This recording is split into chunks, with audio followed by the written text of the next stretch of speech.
Hey, it's the Productize Podcast. My name is Brian Castle. Thank you, as always, for tuning in. Today I've got a good one, and it's a unique episode because this one is actually cross-posted from my other podcast called Bootstrapped Web, which I co-host with my buddy Jordan Gao. Been doing that one for several years now, actually. But it was one of the rare episodes where we actually had a couple of guests on, and it was Jordan's two co-founders in their company called Carthook. It's a product for e-commerce stores, which handles abandoned carts, but it also has like a one-page checkout for Shopify.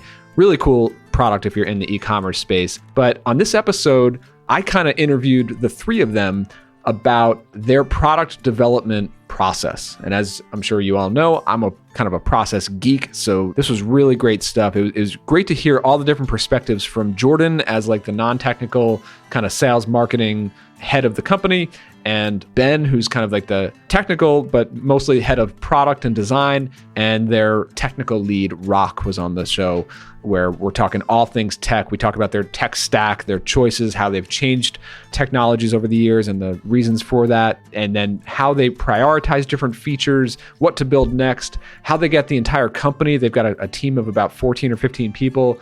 Everybody's kind of like represented in, it's actually a very democratic kind of approach to product development. It was really interesting. So yeah, just a lot of really interesting nuggets for me personally. If anybody who's running any sort of software product, or if you're in a team environment, and really a lot of this stuff can be applied to building like a productized service company as well. So yeah, a lot of really interesting insights. I hope you guys enjoy this one. One thing I will kind of apologize up front, their audio wasn't the best that it could be, because basically the three of them were sitting in an office together in Portland, all sharing the same microphone while I'm over here in Connecticut. So, you can hear everyone, but it's not as ideal as the audio usually is on this podcast. But anyway, with that, here is my conversation with Jordan, Ben, and Rok from Carthook. Enjoy.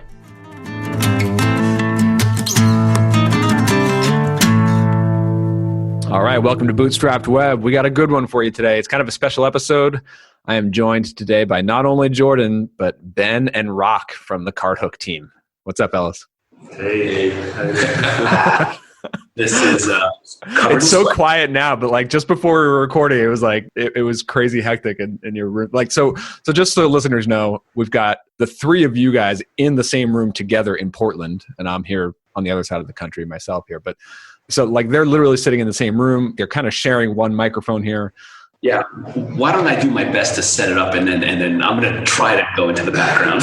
I'm just really going to talk when I need to defend myself. Okay. So this is a special episode. It was just a great coincidence that Ben, who is our head of product and my co-founder, we've been doing this for a few years together, is in town in Portland. He spent a few weeks here for us to kind of really focus on our process and iron certain things out and kind of plan for the next phase.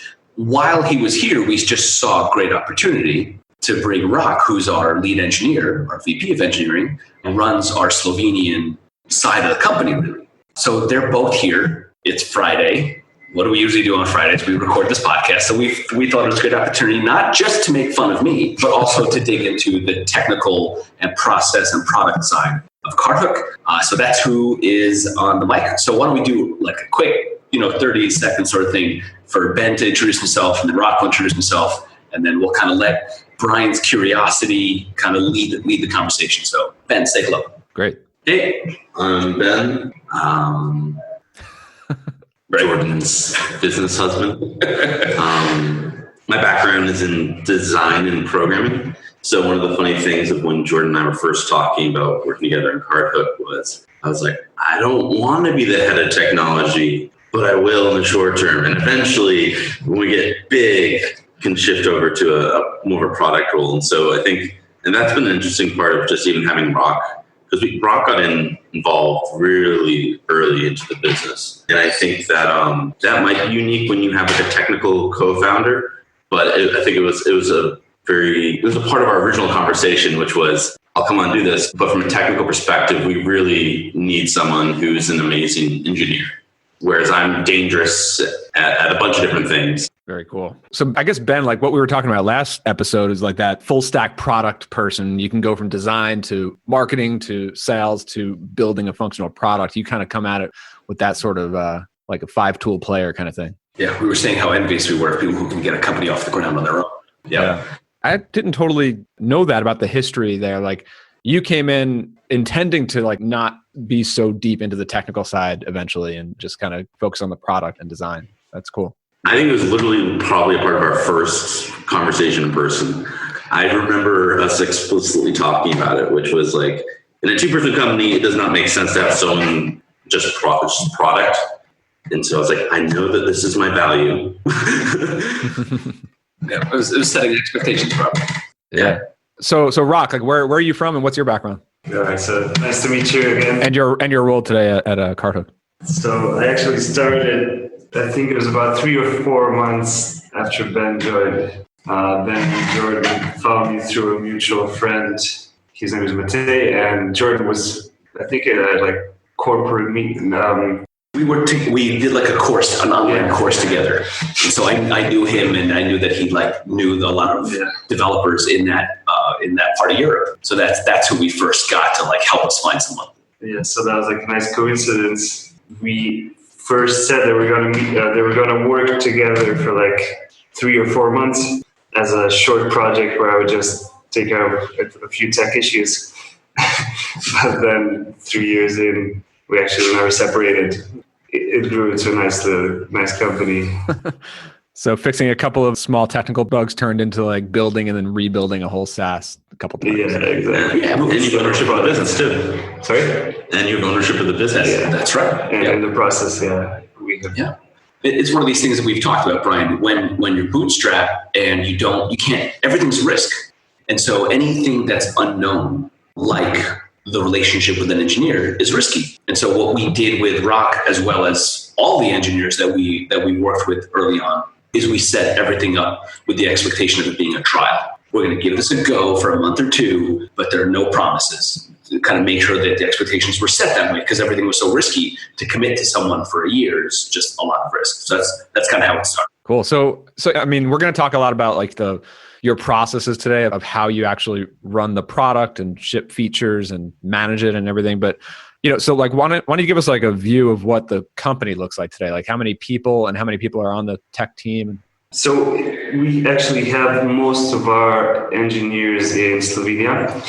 It started, I think that about a good year ago, it moved from 1 person, which was me, to 2. So our second hire was a full stack engineer also that did a lot of difference, and he helped a lot to scale the process. And only recently, let's say 4 to 6 months ago, we've upped our team to 3 and then 4, and now there's 5 engineers in Slovenia, including me.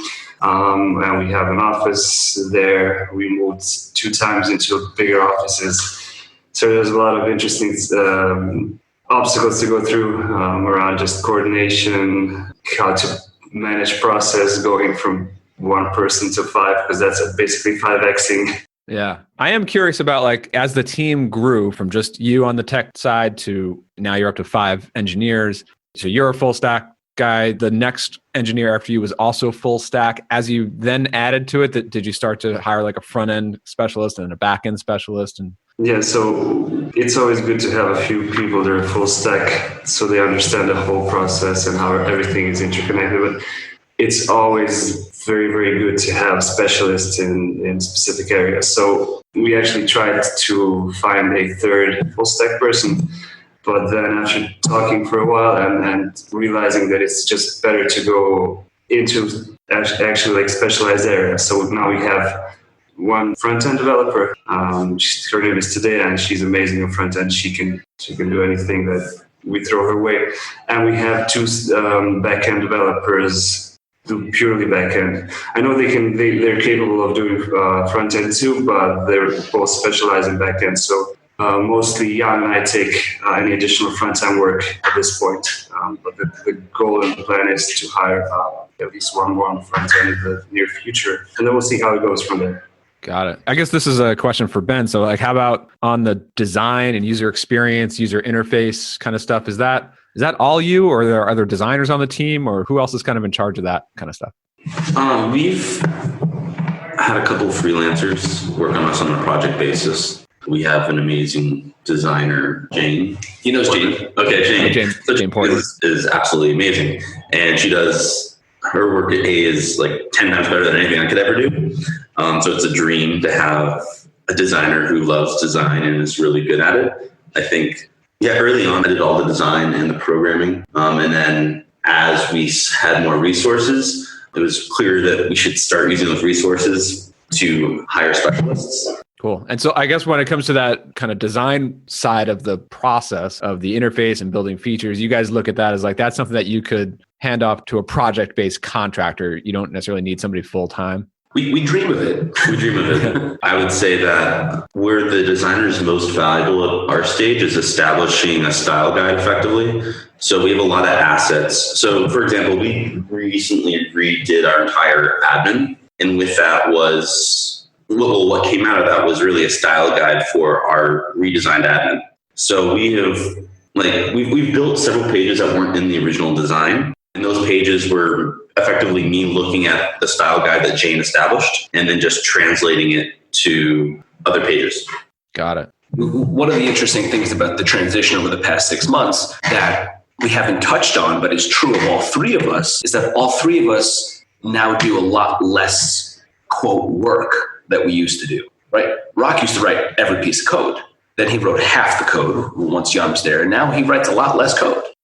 Same with Ben. It's kind of gone into this more managerial process role and what we need to happen, who needs the information. And I just don't do anything anymore, which is exactly what I mean. Yeah. Yeah. So it moved around. So, I mean, I know that we have some pretty technical folks in the audience. I know we have a lot of non-technical folks in the audience too.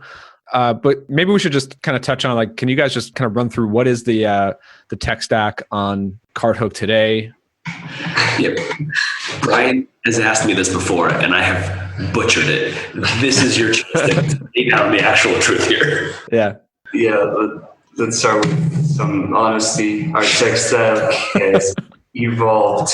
It's a complicated question. There's been some wrong choices, some choices based on lack of experience. This is actually really interesting to me. I want to dig into this.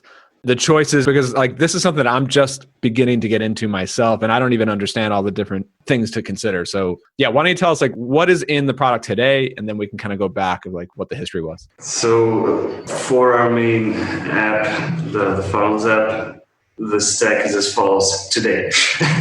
It evolved over the last 2 years, but today for our API, for our backend, we use Laravel. Then for our checkout pages, we use a combination of Laravel views and the Vue.js framework for manipulation of the front end. And then for our admin dashboard, we use Angular. Actually, it's Angular 4 or 5. I think it's 5 something.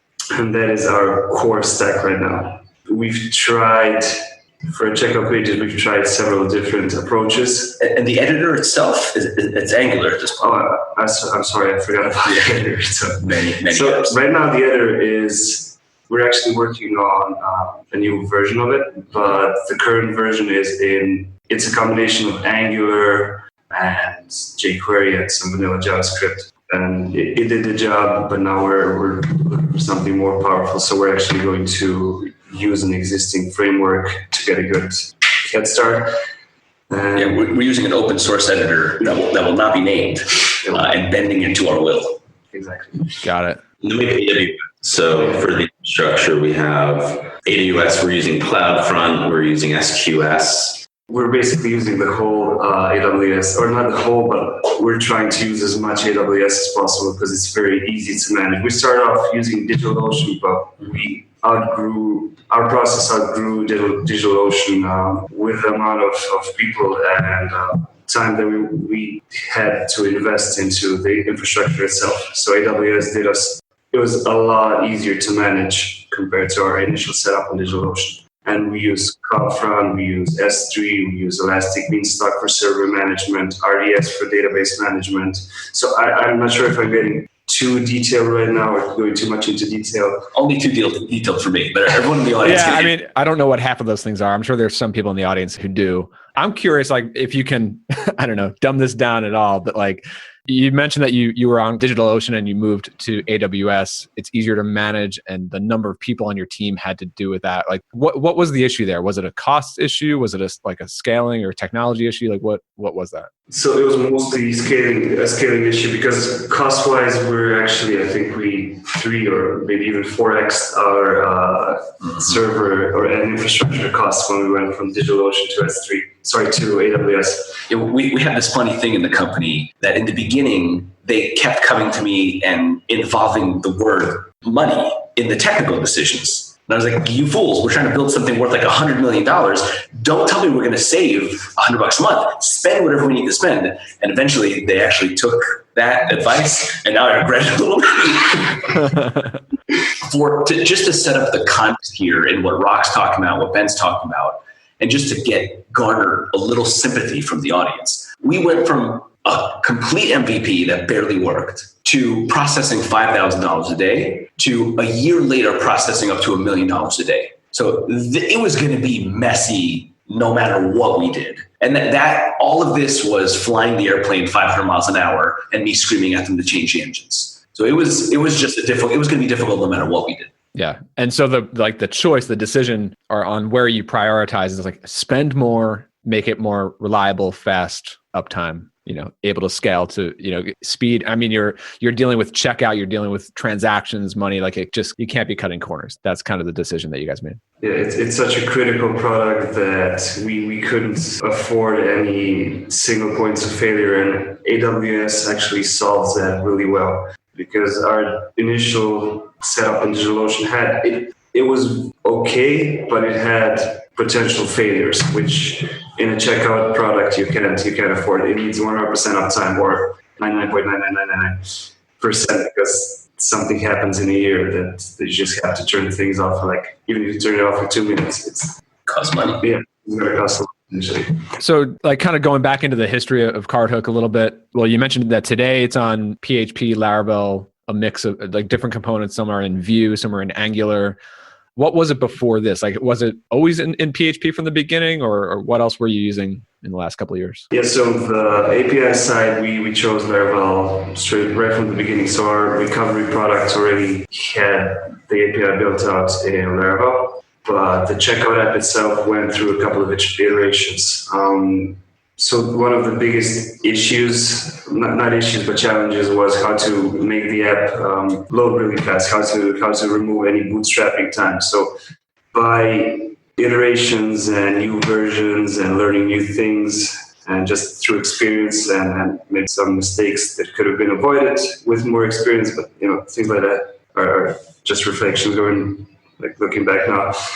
We've actually managed to get the load time down for the checkout pages in average from like 7 seconds to about 500 milliseconds. So it started off as an Angular 1 app, and then the Angular 2 framework came out, and we saw that it offered a lot of good optimizations. Like, it loads faster, the files are smaller, you can do server-side rendering. So we then rewrote it into Angular 2. It did a lot of good things, but we still weren't there. So we were still just trying, we were just improving. Each month we were thinking about new things. And then in the end, we just said, okay, we need to get away from the single page application structure, because it's going to be slower no matter what we do. And we just did a full rewrite a couple of months ago. I think that it's been released about 3 months ago now, 2-3 months ago. They all know.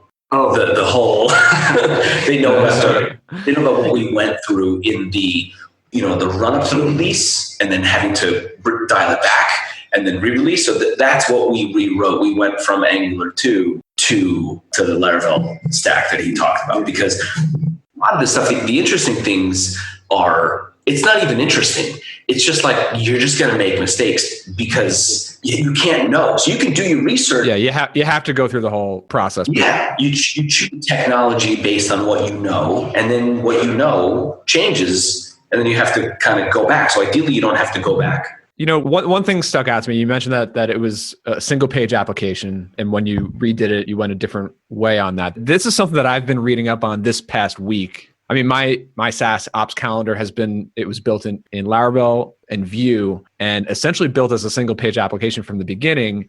And I wasn't quite sure about that because I knew that there were certain pages and things that didn't need to be part of a single page application. But I don't know, my developers kind of pushed back and said like, oh, it's more efficient this way. And I was like, all right, I don't really get it anyway, so let's just do that. That's literally the miscalculation we made. Like literally driving, it's like a very rational. Like now, I mean, even, and then I've worked with a couple of other developers over the past year on a few different features and some separate products. And still they're all like, we should just use Vue and make it an SPA. And the more that I'm reading up on this and I'm starting to really dig in and learn, to code applications myself now, like, I just feel like there's a lot of overhyping in using JavaScript frameworks, making everything single page application, like rendering things on the client side. Like, it doesn't have to be that way. And it seems like it opens you up to a lot more bugs and vulnerabilities. And if you don't have the resources of like a whole developer team to support that for a year, it might not make the most sense. Like, and I'm just starting to try to understand this. So maybe I'm overgeneralizing, but I'm wondering about that. Yeah, I would say that the best answer for this would be it depends on the context and the application and the use case. There's so many factors. For us, for example, like the biggest problem to solve was load it really fast and make it very reliable. And we knew that to achieve those two main pain points that we were experiencing, we needed to go away from single-page applications. But if you're not that worried about like the bootstrapping times and the loading times and all that, then single-page applications might be really good for you. They're also easier to maintain, especially like with the new, and I'm not trying to overhype Angular right now, but especially with the new Angular framework, and there's enforced structure and all that, it's actually easier to maintain a larger app, like a larger single page application, because our admin, for example, which is turned out into a lot of code by now, is pretty easy to maintain and to upgrade and to reuse specific components. So there's a lot of upsides to using SPAs, and at the same time, there's a lot of downsides to using them. So a lot of it depends on the context and the usability of your use case in particular. Yeah, I mean, and we're going to get back into like the process stuff, into releasing features and like stuff that Jordan probably wants to talk about. But like one more question kind of on this technical stuff. One of these things that I'm starting to wrap my head around now is like the maturity of these frameworks, right? Like you look at something like Vue, they just recently went from version 1 to version 2. And so like I decided to try to dive into learning Ruby and Ruby on Rails. And part of the decision there is like, that's a mature framework. It's been around for like over 10 years, really popular. A lot of developers today be like, oh, that's, that's old news. You should be using Angular or whatever. But if you're going from version like 4 to 5, it's more backward compatible. Whereas like we recently upgraded from Vue 1 to 2 and it broke the entire app. And so, And again, if you have the resources, if you have the developers on a team to manage that sort of thing and then fix all the things, like you're just devoting all this extra time and cash to these younger frameworks when these upgrades happen. And I know there's a lot of like code quality issues that come into play there. But again, it's just, I'm wondering about these questions for folks who are bootstrapping new software startups. Maybe that should factor into the decision more than I hear it in the conversations. Like I'm not hearing enough of like, you should choose a more mature framework rather than the newest, hottest, trendiest stuff. Well, as Ben will tell you repeatedly, a lot of our technical mistakes actually originated on my desk. And when part of the decision-making in using Angular is we didn't know what this product was. We didn't even know if people wanted it. We were taking this huge risk on building a second product when the first product was just kind of starting to get traction. So I very specifically said, guys, we need to figure out if people even want it. Just get it out the door in 2 months, not in 12 months. And that you can see how that leads you toward frameworks, toward not building everything custom and everything perfect, right? And then we start to learn. And so even if you listen or just kind of know what we talked about as our current stack, the admin itself, the app that people click on and build stuff in, it's still in Angular. It's fine. Our only real issue is that we have a second part of our product that interacts with consumers. So our merchants are publishing something onto the web, and there all compromise goes out the window. You can't compromise on what consumers can interact with. It has to be perfect and fast and mobile responsive, and everything has to be perfect, as opposed to if you run a CRM app that the public never sees, only your customer interacts with, you have a very different set of decisions and issues. Right. All right. So, just getting into the running an actual product here, one of the things I think would be interesting to hear is I know that this has evolved a little bit like everything else, but today, how do you guys manage road mapping and planning out what the next couple of features that you're going to, I see some. All three of us on the same. Everyone's like, oh shit. But how do you guys handle that? I'm not talking about the stuff that you're working on today, the issues on your plate today, but thinking about, all right, what are we going to be building next month or next week? How do you guys think about that kind of stuff? I think it's a good week for this question. It is a good week for this question. I think we should let Ben talk about where maybe some of the frustrations of us not running a process. I remember when Ben and I first met, I was like, yo, I'm just not that into process. He was like, that's fine. I'm anti-process. Marriage counseling. Ben can speak to how things felt at the beginning, and then, how we encountered a lot of pain because we didn't focus on process, and kind of now what we're doing. Yeah. I mean, the truth is that process matters only at a certain point. And I think I would use the word framework instead of process, because process just sounds inflexible. But, that's semantics. I think the biggest challenge for me has been, I am very much a creature of habit. So for me, process, as Jordan alluded to, I love process. I love eliminating decisions. I think for me personally, what I realized, let's say 8 years ago, was that you need to have the right goal. The goal needs to inform the process, and just having a process doesn't necessarily, that could lead you the wrong direction. If you're driving and you think you're driving somewhere else, but you're driving to the wrong location, it doesn't matter how great your process for driving is if you're going the wrong way. So I think that's the complementary aspect of it. So I think I've just been trying to figure out over the years at what stage, what processes or frameworks matter, and at what stage are they more limiting than they are helpful. Do you guys have frameworks today around just deciding which features to build, which ones just not to build, which ones to push off to later? We do. So I'll give you a high level outline of and I'm going to laugh because I'm just going to say theoretically how it should work. My challenge has literally been being all right, empathizing with the rest of our team who isn't necessarily as process oriented. So I think that's been the biggest lesson for me, is finding that balance between what is it about, I see this process and why can't we just do this process? And then realizing, well, it's easy for me in part because I just am very good, I think, at following processes, and not everyone else is. And so part of that requires understanding how other people work to find a process that doesn't just work for me, but works for the entire company. So without further ado, here's the process. We have effectively a spreadsheet of all the potential features we might build.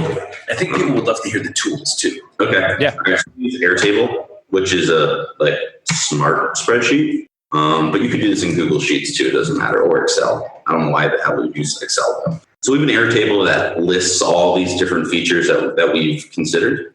We try to the goal here is to frame them as job to be done stories, where it's a lot. Admittedly, we have a lot of our features aren't phrased like that, but the goal would be here's the problem, here's what the person wants, and here's why it's important, and here's the context for why they want it. So it's focused on what's the problem, not the solution. The solution should come by understanding the problem and what are people trying to accomplish. So we have this long list of, let's say 100 different things we might build.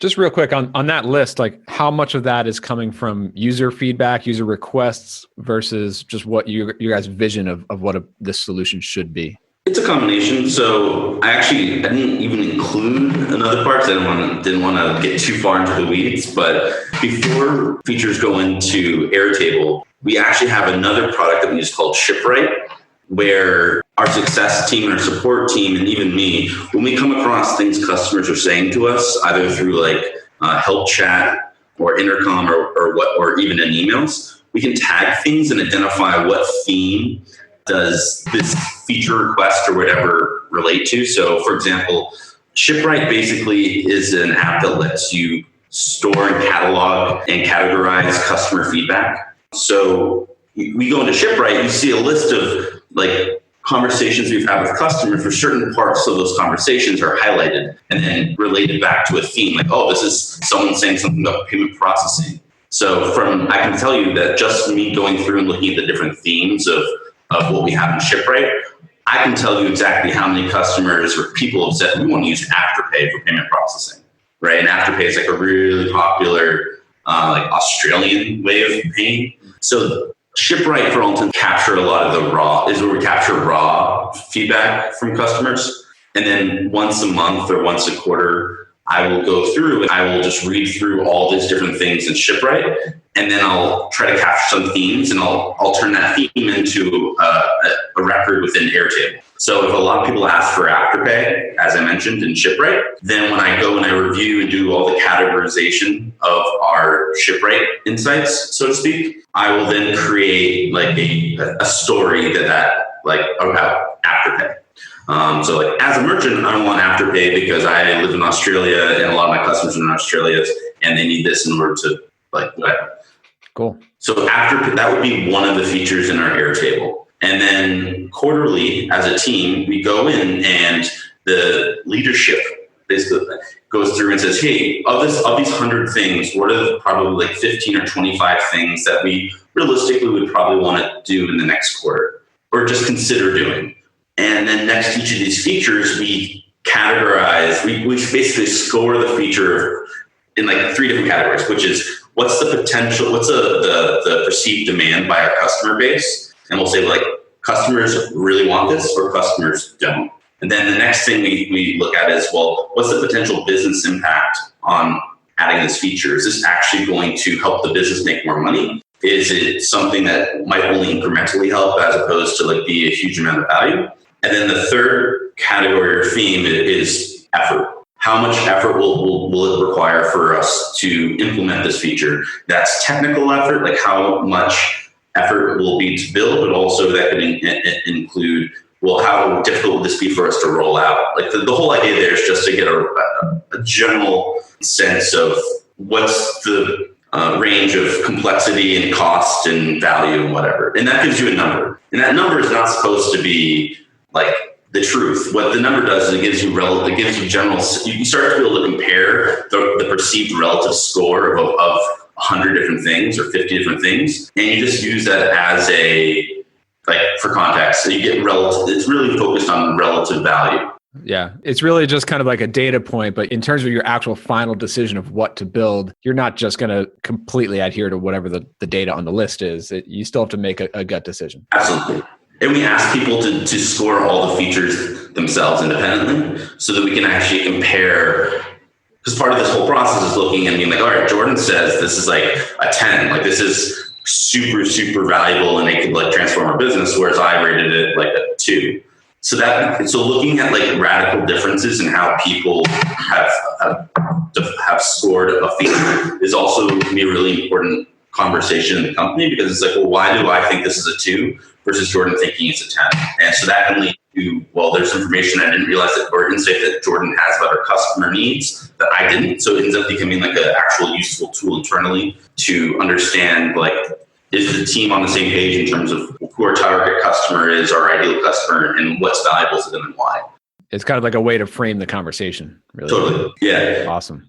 Who's in this? Is it like the 3 of you, or is anybody else? Ideally, it'd be a spokesperson from every department. So what we're talking about is like, we have a list of 100 things. It doesn't make sense for 14 people to all go through and look at 100 things. So what we'll typically do is have one spokesperson representative from each department go in, and they can be a part of that initial conversation where we whittle 100 things down to 25. When we get to 25, that's when the entire company gets involved, and we have like a short conversation around where everyone will score of those 25 things. We'll go over everyone's score for that, just again as a talking point, just to see, are we all on the same page? I think it's a good opportunity for the tech team also to be more integrated on the customer side. because we all know that that's a balance. Everyone says engineers should be doing customer support and talking to customers all day long. That's great in theory. The question is, how do you do it in practice? And so this is one of those things where it forces engineers to talk over the features and be a part of the success and support team. And so you guys, from what I understand, you don't do that? Like you guys have dedicated customer support people, but the engineers are just focused on code. But then you guys interface internally. We don't have engineers interact with customers directly, at least not on the first level. But the engineers, they don't it's not like they don't email back customers when it makes sense. Especially we have, we've talked the 80-20 for our high value, our VIP customers. When they send an email, they get to know us. And so if they email me and Rok directly on an email with a question, Rok gets back to them. So there's some interaction, but we've never seen it make sense for us to have an engineer spend a full day per week on customer support. At least that's not how we've done it thus far. So we've tried it. We've tried here and there, but I don't know. Although the more we talk to people, the more they actually recommend that we would start doing that, like investing a day per month at least, where a day per week, where a specific developer is assigned technical support and to get on the deadlines, to just understand any pain points, and also to feel the merchant side.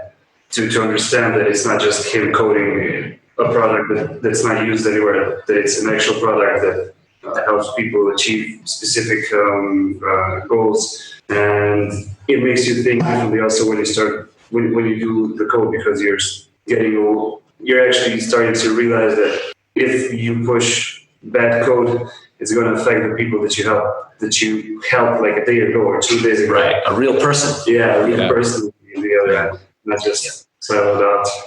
So I was just going to say, I wanted right where Ben is right now in the process is when it gets interesting, right? So I wanted to come back to say, okay, now we've got our 15 things that we're actually going to consider for this quarter, and then from there, what? Yeah, that was where I was going to go. Like you said, you have 15 things, but then how do you start to put it into production, into building? I mean, not like production live.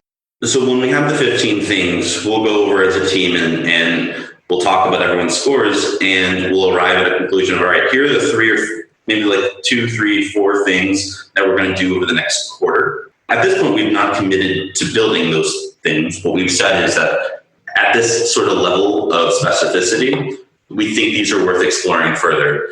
So for everything that we decide that we want to actually potentially implement, we create a product document. So with the example of Afterpay, for example, we would create a document in Notion, which is what we use for our internal docs. We don't generally use Google Docs, we use Notion. And we'll create a product doc that effectively contains all the knowledge going forward about building this feature. It starts with what's a high-level product summary, which again, it's like the jobs to be done framework, which is what's the problem that we're trying to solve by creating this feature? What's the research behind it? Meaning why do we think this will actually be valuable to customers? What's feedback? So user reviews and stuff might go there. But the purpose is really just a few sentences explaining what's this product and why should we actually build it. The next thing is that an engineer needs to go in and do some high-level research. So the product team creates this product doc with the product summary. Then an engineer goes in and does some cursory research to try to get a deeper sense of how complicated would this actually be. After those two have created sort of that high-level document, every couple of weeks, the team will go and they'll review all the docs that have gotten to that level of research. So as I said, we're going to build 3 things. So we could probably create those 3 product docs pretty quickly in we'll say an hour and a half. So the next time the team talks, we would do this thing called a party. Ahead of the party, everyone has to go in and review the high-level research docs, and then come to the party with their homework, meaning that they've already gone through, they've reviewed it, they've added any comments or notes, and they have they have notes themselves of what do they want to talk about. The purpose of the party is effectively, let's say, a 25-minute conversation of everyone who has an opinion be able to talk about it and contribute it. If you haven't done the work ahead of the meeting, you can attend it, but you can't participate. From that party, that is when people, the support team, might be like, hey, I actually had some specific conversations with merchants about Afterpay. Here's a little bit more information that maybe wasn't captured or encapsulated in the Airtable record of that feature. It also is where we can start talking about like, what are some of the, like, what's the scope of this? Are there specific use cases that are most important that make sure that we have built from the very beginning? And there's certain things that don't really matter. It's really where we get, it goes, I mean, we're zooming in on a feature. Yeah. This is actually really interesting to me because it's like this concept of the party, because I haven't really heard this talked about before. I'm sure other teams are doing it, but this idea of like, all right, because everybody talks about the prioritization of features. Everybody's got some sort of list of 100 things and everyone's doing customer requests and you want to build certain things. And then I see a lot of blog posts and talks and podcasts about that part of the process. But then after you go through that data and you do the technical research, you do the customer research, you document it all, it's like you're having this meeting, this party, like one last time before you really start to dive in, just to make sure that all of those assumptions are still correct and kind of course correct before you rush ahead into building. Yeah, from a product point of view, it's getting input. And someone on the success team has different input from someone on the product team versus the marketing team versus the support. So you're getting institutional knowledge focused in on one thing. From a management point of view, the other thing you're doing is you're getting buy-in. You're getting everyone to think about it, talk about it together, be part of the process, not feel excluded, not feel like, engineering just throws out a product and say, hey, go support this now. So everyone gets to be part of it. And then a few weeks later, it starts to like make its way through early access, and then all of a sudden it gets to push production. And you were part of it. You are part of the living, breathing organism that creates these things. It's not something to be underestimated. Yeah, because we've done it wrong, and it feels wrong when you just like, I guess this feature's coming out without me having anything to do with it. Yeah, very cool. So then the party happens. After the party, it's the after party. So that's where the product owner and the engineer who's going to be building that feature, they break off. And over the course of like a couple days, the engineer will dive in and actually do like all of the technical research. The goal of that is for the engineer effectively to come back with like the lowest common atomic unit of what would be required to build that feature. So you should come back with like a bunch of Jira tasks, which is how we manage our sprints and our engineering. You should come back and with a series of Jira tasks. In an ideal world, we should be able to just hand any engineer, but it'd be the engineer who built it, but we should be able to hand an engineer these list of tasks, and they should be able to build the feature. And so we have this concept of basically what we've done is we've put this feature in a box and tied like a bow around it. So everything involved or in building this feature should now be collected, and it's all encompassed within this doc in Notion. The doc has the product summary, it has the high level technical research, it has all the input from everyone in the team, and we've defined the scope of what exactly is going to be built. And then we move on to this step of like, after we have all that information, now how exactly will we implement this? And part of that forces you to really think through the feature before you even start to build it. And what you should also be coming back with is technical estimates of how long will each of those atomic units take in terms of hours.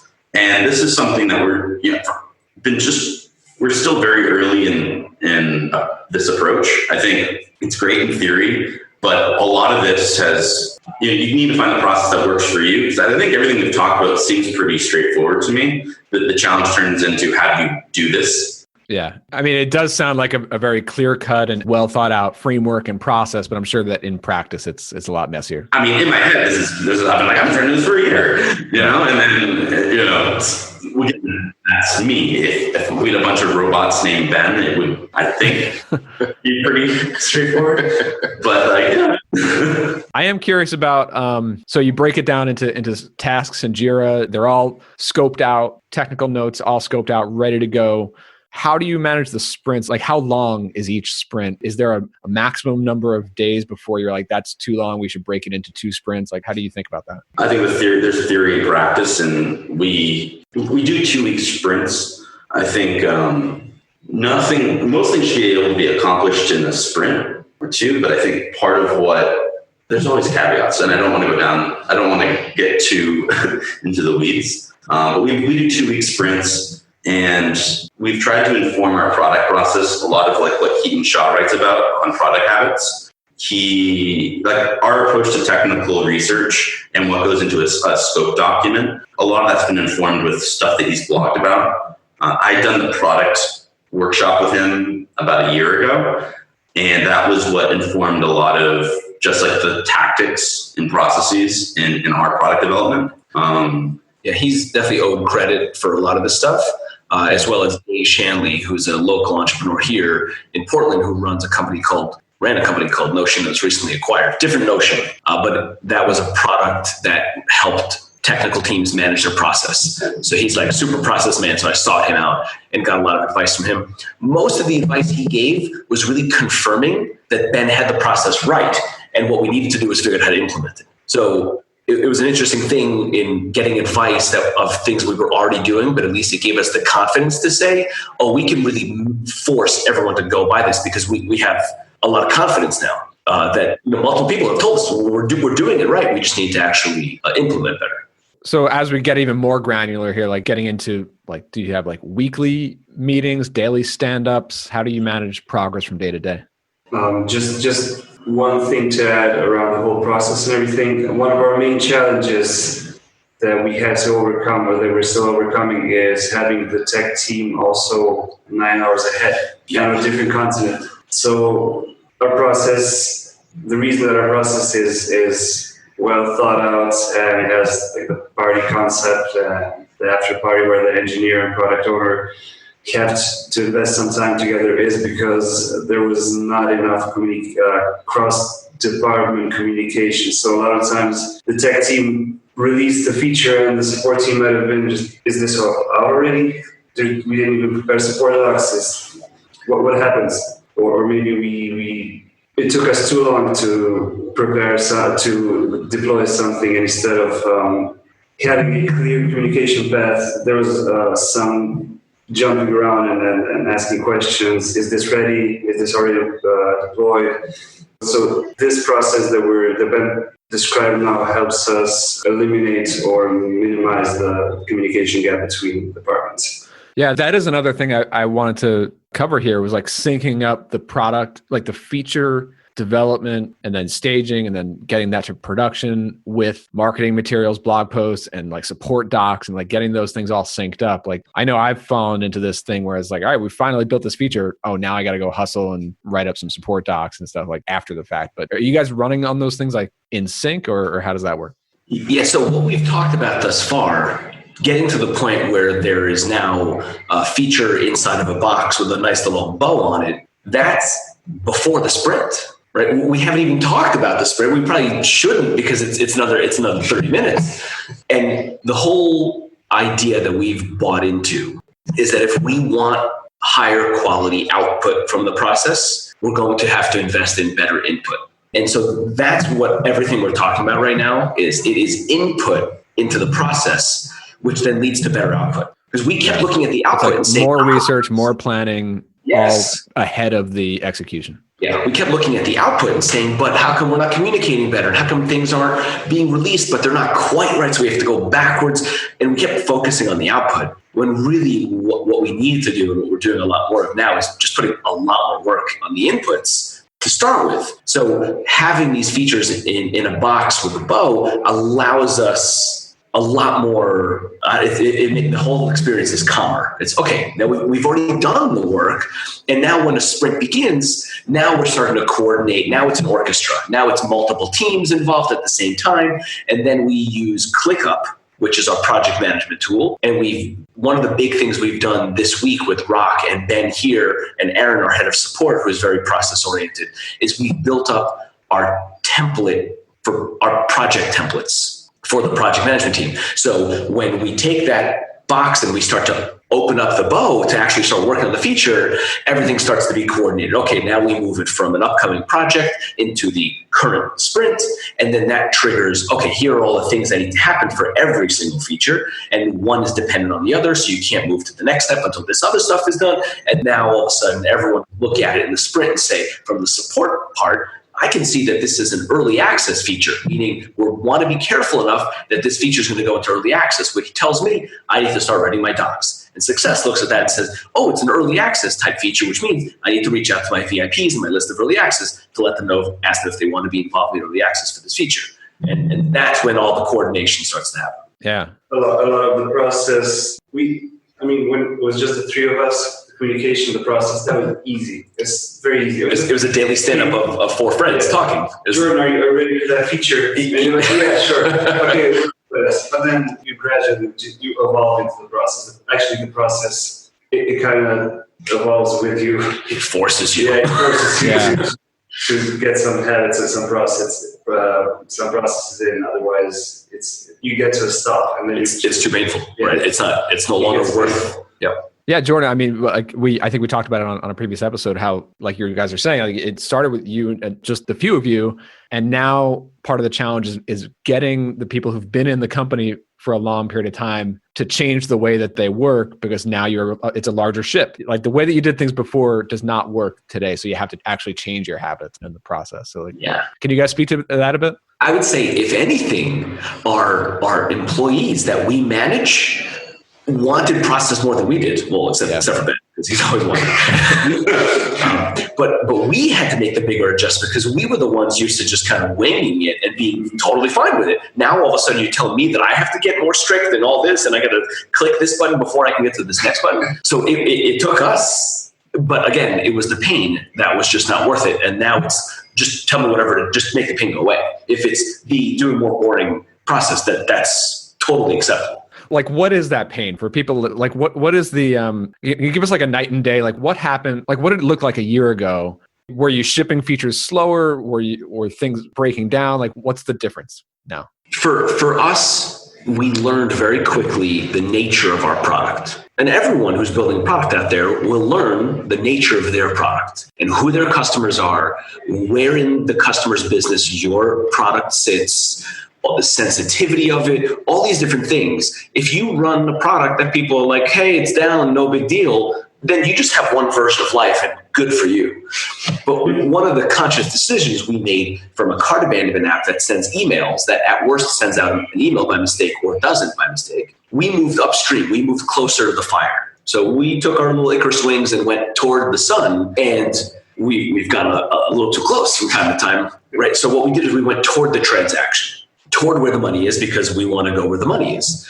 What that taught us very quickly was that the nature of our product is very sensitive. And so a typical type of mistake is we are updating a jQuery setting because we just had this big release and everything went great. We're so happy and oh my God, everything is amazing. And we make one jQuery switch and didn't realize, our largest customer happens to have some funky custom jQuery on their checkout page. And oops, we broke their checkout page for 2 hours. And oops, it happened to happen during an email campaign. And we just cost them $100,000 in 2 hours. And then I get on a phone call with them. I hang up the phone and I call these guys and I go, guys, that was one of the worst phone calls of my life. I ruined, my day is ruined. I feel terrible. The guy I'm talking to is worried about how his boss thinks of him. I'm spitting fireballs at these guys. They're walking around with their day ruined. And it's just, that's the kind of pain that, if you do that for a few weeks in a row, you really want that to end. You want that to end as quickly as possible. So it's this emotional pain. It's professional pain. You're embarrassed. It's this crazy mix of, I want to be happy. I want to be successful. I don't want all this negativity. And it is abstracted, right? It's not your money that you're losing, but you don't want to lose people's money. Yeah. And I mean, you talked about how, like, there's a lot of technical pressure here, right? Because there's the pressure of, okay, your app is your customer's customer facing, right? Like, it's their checkout experience. But there's the other level of pressure that, like, your app is plugged directly into somebody else's website, somebody else's environment, somebody else's shopping cart. Like, they've got their own setup that has to interact with Carthook. So yeah, there are a lot of points of potential failure that you have to. Rok, when we first met, one of the things, like, in our little pre-interview was like, I like a challenge.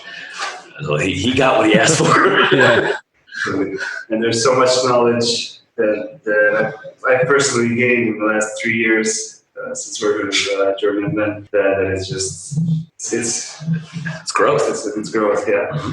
What's kind of like coming up next? What are you guys thinking about, like, working on this year? And not about like specific features, but just like improvements to how you guys run the company and all that. I think we have a big test to see if a lot of this theory and a lot of this work that's going into the process, it's time to make that pay off. So we have some really big challenges that we're taking on over the next few months. And those are going to be tests of the process. So it gets tested every week, but there are some big features and products and much bigger things that are really going to test us. So we're kind of doing our track work, putting in the miles before we go run the big race a few times over the next 6 months. So I think generally speaking, that's the larger challenge. We have some strategic waters to navigate, but it's more just how do we consistently deliver in such a way where the pain is less frequent and therefore the growth is interrupted less often. Nice. So I know we're going to start to wrap up because we've been at this for a while, but I wanted to just say something. I first want to say thank you to Ben and to Rok for joining us. Thank you for not roasting me this entire time. I appreciate that. The other thing I want to say, I think it's a good opportunity with these guys here in this particular episode, is when you start off, when it's one or two people, you get your joy from interacting with customers, right? That's the high. The high is this person is buying and they're paying me and they're getting value from it and I'm doing something right. Pretty quickly, when you start to grow the team, the majority of your joy and fun and challenge actually starts to come from your colleagues. And if you choose the right colleagues, you can get yourself into a situation where you really enjoy what you do. And that's kind of what we're all trying to do. And so now we still love our customers, we care about them, but the good stuff that we're all looking for ends up coming from the people that you work with. So thank you guys. Thank you. It's a beautiful thing. Awesome. So, why don't we leave it there? Great episode, fellas. This was awesome. I mean, I learned a lot in hearing about all this stuff. So, I know this will be a good one. Cool. Thank you. Thanks, Brian. All right. Now, before we wrap up, let me ask you, what'd you think of this one? Was it good? You learned something? Are there any other topics you'd like to hear me cover on this pod? Well, let me know. No, I mean, really, let me know. Hit reply on any of the emails that I sent you.